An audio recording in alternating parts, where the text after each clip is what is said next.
L'approccio corretto consiste nell'associare una configurazione specifica ad ogni variante geometrica. Fai attenzione perché non ho detto che occorre una configurazione specifica per ogni condizione di carico. Mi spiego meglio. Se l'intensità della forza che abbiamo applicato a questa componente varia, non ho nessun bisogno di creare una nuova configurazione, ma soltanto un nuovo studio. Se ho l'esigenza, tra l'altro, di avere i risultati distinti per ogni condizione. In questo caso però alla variazione di intensità della forza è associata una differente divisione delle facce di foratura, affinché possa applicare correttamente il carico da cuscinetto. Quindi avrò la necessità di creare delle varianti geometriche del componente, motivo per cui sfrutterò le configurazioni. Attività che, prendendo a riferimento il workflow di analisi visto nella sezione 2, si inserisce nella fase di preparazione della geometria. A tal proposito, la preparazione del modello fatta nella precedente sezione, ovvero con l'aggiunta di tutte queste funzioni, sarebbe stato opportuno farla in una configurazione specifica, ad esempio Loadcase 1. Perché, se ora volessi fare la messa in tavola in quanto il progetto ha superato la verifica di resistenza, avrei la necessità di disattivare tutte le funzioni aggiunte, o almeno cancella faccia 1, andando a compromettere gli studi FEM creati. Quindi, vediamo di lavorare bene per i prossimi. Vado subito ad aggiungere una nuova configurazione, nominandola Loadcase 2. E mi rendo subito conto di un'opzione importante che dovrebbe essere attiva, ma che in realtà non lo è. Mi riferisco a sospendi funzioni.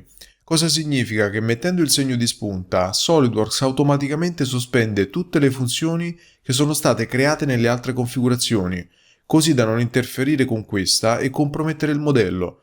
Te lo voglio dimostrare non attivandola. Confermo e vado a sospendere la funzione che divide in orizzontale le facce di foratura e procedo realizzando lo schizzo per dividere le facce in verticale, quanto come ricorderai il Loadcase 2 prevede una forza orizzontale. Ed eccole qui. Ora se andassi a riattivare la configurazione di default, ecco cosa succede.